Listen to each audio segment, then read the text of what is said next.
और जो अवैध खनन की अगर मैं बात करूं, वहाँ पर गांव है मद्दीपुर, गाडवली, नगली, रणजीतपुर, कटगढ़, पम्मूवाला, इसके साथ साथ जैतपुर, और जो खनन डिपार्टमेंट के अधिकारी हैं उनकी मिली भगत से वहाँ पर अवैध खनन चल रहा है। अस्सलामु अलैकुम सामीन, 14 शाबान की तारीख शुरू हो चुकी है, 17 मार्च है। सोशल इंडिया न्यूज़ में आपका खैर मकदम है। ख़बर का उन्वान है, हरियाणा के गरीब लोग अवैध खनन से परेशान।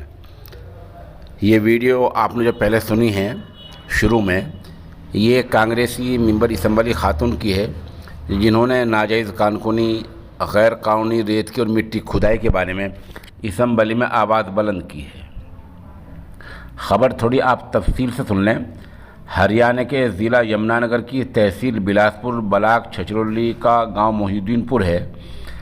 इस गांव मोहिउद्दीन के पास ही गैर कानूनी तरीके से बहुत सारे स्टोन क्रशर व स्क्रीनिंग प्लांट चल रहे थे, यानी पत्थर तोड़ने की मशीनें चल रही थी, जिनकी वजह से गांव के लोगों को बहुत परेशानियों का सामना करना पड़ रहा है। स्टोन क्रशर तो मुतल्लिका महकमे ने सील कर दिए हैं, लेकिन अभी तक स्क्रीनिंग प्लांट बड़े धड़ल्ले से चल रहे हैं।